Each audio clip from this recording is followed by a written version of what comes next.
Estos son 10 animales extintos que la ciencia ha revivido. Desde el fantasma rayado de la África perdida hasta el mamut lanudo. Comenzamos con el caballo de Przewalski, el renacimiento del último caballo salvaje puro. En las vastas y barridas estepas de Mongolia, donde los vientos cortan la tierra y las leyendas se susurran entre los pastores nómadas, alguna vez galopó una criatura que parecía sacada de otra era. Un caballo verdaderamente salvaje, el último del planeta. Su silueta robusta, su crin erguida como la de un guerrero y sus ojos alertas lo convirtieron en un símbolo de resistencia. Sin embargo, el siglo XX no fue amable con él. Para 1969, el caballo había desaparecido por completo de la naturaleza. Las guerras, las cazas y la degradación del hábitat sellaron su extinción en libertad. Solo sobrevivieron algunos ejemplares en zoológicos europeos y cada año que pasaba, la endogamia hacía mella en su linaje. Pero el destino del caballo cambió gracias a un avance sorprendente: la clonación con células congeladas. En 2020, un grupo de científicos estadounidenses y europeos logró algo sin precedentes: clonar exitosamente un potro vivo a partir del ADN de un ejemplar macho preservado en nitrógeno líquido desde 1980. Este potro, nacido en un laboratorio de Texas, no solo era un símbolo de la ciencia moderna, sino un puente viviente al pasado. Gracias a esos avances, hoy los descendientes de este caballo están nuevamente en las tierras mongolas, algunos liberados con éxitos, trotando sobre la misma hierba que sus ancestros abandonaron hace más de medio siglo. Continuamos con la rana que daba a luz desde su estómago, un milagro en suspenso. Imagínate una criatura que desafiaba todas las leyes conocidas de la biología, una rana que se tragaba sus propios huevos fecundados, apagaba su estómago y convertía su abdomen en un útero vivo. Así era el Rheobatrachus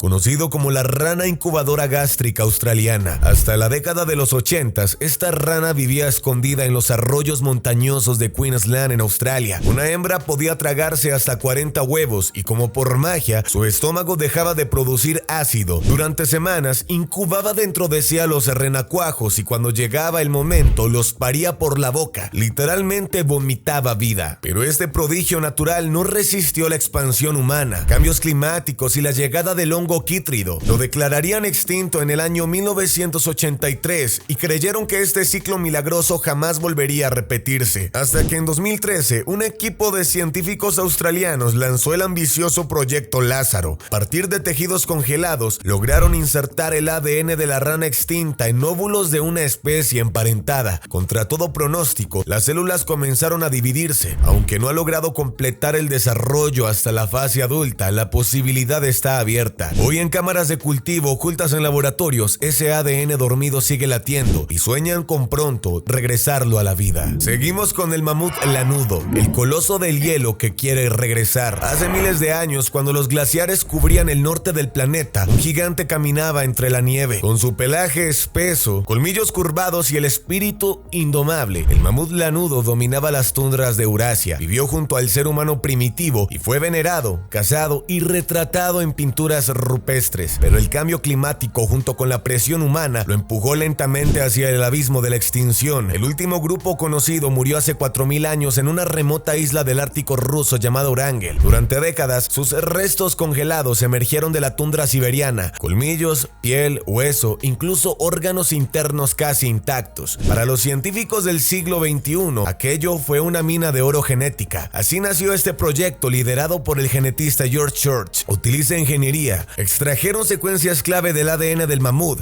relacionadas con su pelo, su grasa subcutánea y hasta la sangre adaptada al frío, y comenzaron a insertarlas en el genoma de su pariente más cercano vivo, el elefante asiático. La meta no es solo crear un mamut clonado, sino un híbrido elefante-mamut capaz de sobrevivir en el frío. Pero el propósito va más allá del asombro. Church y su equipo creen que estos híbridos podrían revivir el ecosistema de la tundra, ayudando a preservar el permafrost y ralentizando el calentamiento global. Para 2027 esperan tener el primer embrión viable. Si lo llegaran a conseguir, sería un hito en la historia científica. Continuamos con el tigre de Tasmania, el último fantasma de Australia. En cualquier video que se haga de animales extintos que regresaron a la vida, no puede faltar este tilacino. En las profundidades brumosas de Tasmania, donde los bosques se confunden con la niebla y la noche canta con sonidos, vivía un animal que desafiaba la clasificación. El tigre de Tasmania no era un felino, sino un marsupial material carnívoro con el cuerpo de un lobo, el andar de un felino y una boca que se abría como un compás hasta 120 grados. Sus costillas se marcaban como si fueran armadura y sobre su lomo rayas oscuras le daban un aire casi mítico. Durante milenios reinó en Australia, pero con la llegada del ser humano moderno, del ganado europeo y de una campaña brutal de exterminio financiada por el gobierno, su destino fue sellado. En 1936 murió el último ejemplar conocido en el zoológico. Murió solo, de frío, encerrado y olvidado. Durante décadas, su figura atormentó al imaginario australiano. Fotos en blanco y negro, grabaciones deterioradas. Todos se preguntaban, ¿y si todavía viviera? La respuesta al parecer no provendría de la selva, sino del laboratorio. En 2022, una empresa, la misma que trabaja en el renacimiento del mamut, anunció que su nuevo objetivo sería revivir al tigre de Tasmania. Lo harían mediante edición genética avanzada, utilizando como base del ADN un pequeño marsupial actual llamado Junard, pariente cercano del tilacino. Gracias a tejidos preservados en etanol durante más de un siglo y la secuencia completa del genoma, ahora es posible construir su código genético con una precisión asombrosa. El siguiente paso es crear un embrión viable y gestarlo en el vientre de una madre marsupial sustituta. Seguimos con la tortuga gigante de España, el patriarca que salvó a su especie. En la isla de la Española, uno de los paraísos más agrestes del archipiélago de Galápagos, el sol quema lento y las rocas negras parecen murmurar historias de gigantes. Entre esa aridez volcánica caminaba lentamente un anciano con una misión silenciosa, una tortuga gigante de más de 100 años que sin saberlo se volvió el salvador de su especie. Las autoridades ambientales descubrieron una situación crítica. Solo quedaban 14 tortugas vivas en los años 70 y solo 2 eran machos. La especie estaba funcionalmente extinta, sin reproducción natural y sin diversidad genética. No había futuro, hasta que un tercer macho fue localizado en un zoológico de San Diego, California. Era Diego, capturado décadas atrás por científicos sin saber su verdadero valor. Fue repatriado de inmediato a Galápagos y comenzó el proyecto más insólito de reproducción asistida de la historia natural. Diego no solo cumplió, tuvo más de 800 crías, superando con creces lo que cualquier ser vivo podría haber hecho. Se volvió una leyenda viva. Su fortaleza genética fue tan potente que hoy la especie está establecida nuevamente en su isla natal, con decenas de juveniles ya nacidos. Diego fue devuelto al entorno salvaje luego de cumplir su deber. Seguimos con el león de las cuevas, el rey de la edad de hielo que podría rugir de nuevo. En las vastas llanuras heladas de Eurasia, donde la edad de hielo escribía sus últimos versos, vivía uno de los depredadores más majestuosos de todos los tiempos, el león de las cavernas. Más grande que el león africano actual, con un pelaje denso, sin melena y ojos ámbar penetrantes, fue el verdadero rey de Europa y Asia hace más de 10.000 años. Durante siglos solo se lo conoció por pinturas rupestres y restos óseos, pero en 2015 y 2017 dos crías de león cavernario fueron redescubiertas en el permafrost siberiano, perfectamente conservadas. Tenían órganos, piel, músculos y hasta los bigotes intactos. Parecía que simplemente estaban dormidos. Los científicos del Instituto de Paleogenética de Yakutsk y genetistas internacionales han logrado extraer y preservar material genético completo, con el que se está reconstruyendo su genoma. El siguiente paso es insertar genes clave en células de óvulos de leones modernos para recrear embriones viables. El objetivo sería crear un león híbrido resistente al frío, con características físicas y comportamientos de león de las cavernas, que podría ser reintroducido en reservas ecológicas del norte de Asia. Más allá de lo espectacular, el regreso del león cavernario podría restaurar el equilibrio depredador perdido de la tundra boreal y ayudar a estabilizar ecosistemas alterados por el colapso de especies dominantes. Seguimos con el gigante silencioso de Nueva Zelanda que podría renacer. En los bosques brumosos y valles cerrados de Nueva Zelanda, alguna vez caminaron titanes emplumados, los moas gigantes. Estas aves no volaban, pero podían medir hasta 4 metros de altura y pesar más de 230 kilos, superando incluso al avestruz. Con patas robustas y cuellos descomunales, eran los reyes herbívoros del ecosistema neozelandés. Pero entonces llegó el ser humano. En menos de 200 años, desde la llegada de los primeros maoríes, los moas fueron completamente exterminados. Su carne era abundante, sus huevos alimentaron tribus enteras y también sus huesos se convirtieron en herramientas. Para cuando los europeos llegaron solo quedaban leyendas. Hoy en museos y cuevas de todo el país se conservan miles de huesos, plumas y en algunos casos fragmentos de tejido blando. Científicos como Alan Wilson Sentry han logrado secuenciar grandes porciones del ADN de distintas especies de moa. Usando como base genética al emú y al casuario, sus parientes actuales más cercanos se han propuesto un ambicioso plan: reconstruir un linaje de moa modificado con las proporciones físicas del original y comportamiento ecológico similar. Aunque el desafío técnico y ético es enorme, la restauración del moa tendrá un valor ecológico incalculable. Seguimos con el gliptodonte, el tanque viviente de la era de hielo. Imagina caminar por las sabanas del sur de América del Sur hace 15.000 años y cruzarte con una criatura que parecía una fusión entre un armadillo gigante y un tanque de guerra prehistórico. Así era el gliptodonte, una bestia acorazada del tamaño de un Volkswagen escarabajo, con un caparazón duro como la roca y una cola que usaba como masa, capaz de romper huesos. Durante miles de años convivió con los primeros humanos que poblaron el continente, hasta que finalmente fue empujado a la extinción por la caza masiva y los cambios climáticos del final del Pleistoceno.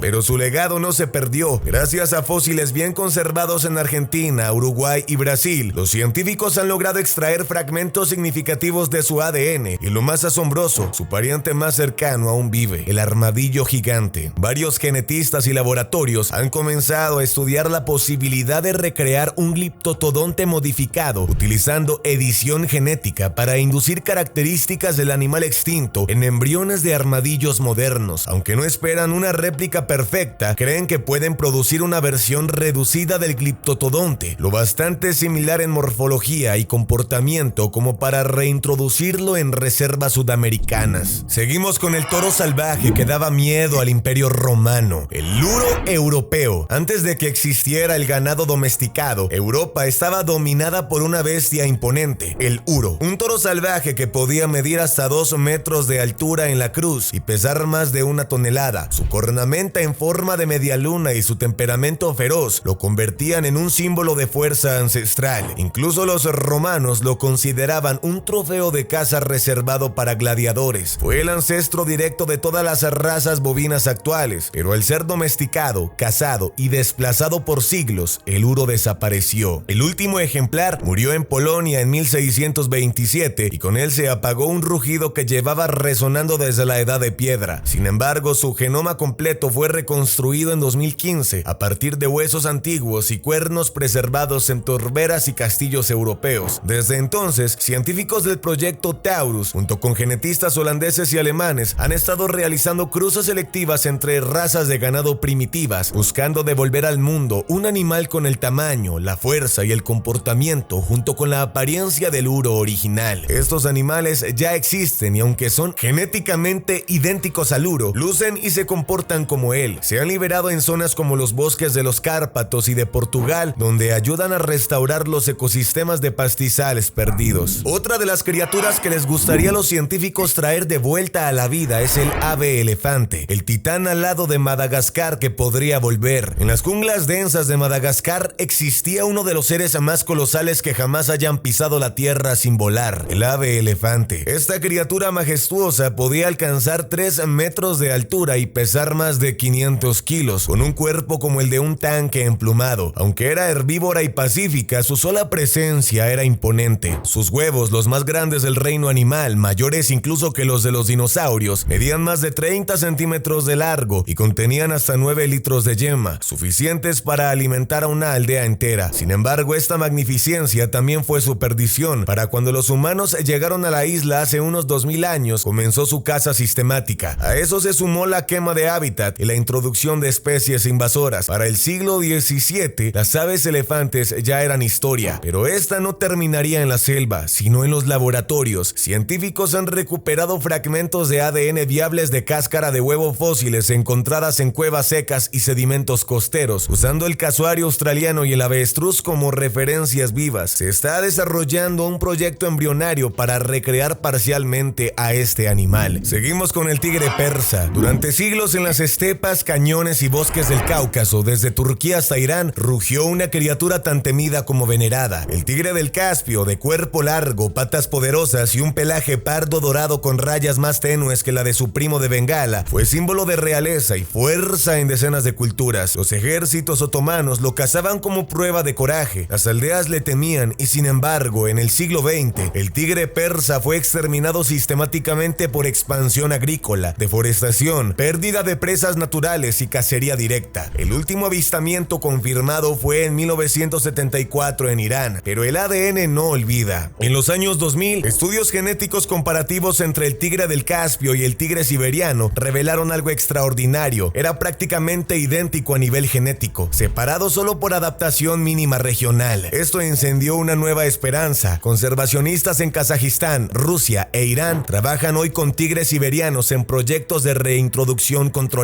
modificando genéticamente ciertos rasgos adaptativos para recrear la función ecológica y la morfología del tigre persa. Este es el búho risa de Cuba, el eco de la medianoche que podría cantar de nuevo. En los bosques húmedos de Cuba, entre los ceibos y las orquídeas, existía un canto que no se parecía al de ningún otro animal, una carcajada profunda, hueca, casi humana. Era el llamado del búho risa, una ave rapaz nocturna endémica de Cuba que desapareció sin que la mayoría del mundo supiera que había existido. Durante siglos fue conocido solo por relatos orales de campesinos y registros coloniales. No fue hasta el siglo XX que se recuperaron estos fósiles en las cavernas del Pinal del Río, lo que permitió confirmar que se trataba de una especie de búho gigante, más robusto que el actual búho cornudo y posiblemente incapaz de volar, adaptado a la caza terrestre. Los científicos cubanos, en colaboración con universidades, extrajeron ADN mitocondrial de las falanges y plumas preservadas en capas secas de guano. Su pariente más próximo es el búho cornudo, que aún habitaba Cuba y buena parte del continente americano. El objetivo es insertar genes del búho osvaldoy en embriones de búhos actuales, con el fin de recuperar sus características: mayor tamaño, vocalización grave y preferencia por el suelo en lugar del vuelo. Pero más allá de la biología, la reaparición del búho risa tendría un profundo valor cultural para el pueblo cubano, como símbolo de su fauna única y de lucha por conservar especies en un entorno insular vulnerable. Mira el delfín, la diosa acuática que puede volver a nadar. Durante siglos, los pescadores chinos creyeron que el baijí, también conocido como el delfín del río Yangtze, era la encarnación de una diosa fluvial. Su piel azul plateada, su hocico largo y elegante, y su nado silencioso lo convirtieron en un símbolo de pureza ancestral en la mitología china. Pero a medida que el Yangtze se industrializaba, se contaminaba y se llenaba de represas, el baijí fue arrinconado. La sobrepesca, el tráfico fluvial y la destrucción del hábitat aceleraron su desaparición. En 2006, tras una extensa expedición, se le declaró funcionalmente extinto. Fue el primer cetáceo moderno exterminado por el ser humano. Sin embargo, su historia aún no ha terminado. Varias universidades chinas han mantenido tejidos preservados del baijí para extraer el ADN completo y comenzar su mapeo genético. Se ha propuesto utilizar como madre sustituta al delfín de Irrawaddy, un cetáceo similar genéticamente y adaptado a ríos del sudeste asiático. El proyecto busca crear embriones híbridos con predominancia genética del baijí, en un intento de reconstruir no solo su forma, sino su capacidad de ecolocalización única. Además, se están preparando zonas de reintroducción controlada en afluentes menos contaminadas, donde el impacto humano es peor. Ya que has visto el video del día de hoy, querido panda, regálame tu me gusta sin respirar, suscríbete al canal y nos vemos en la próxima ocasión. Adiós.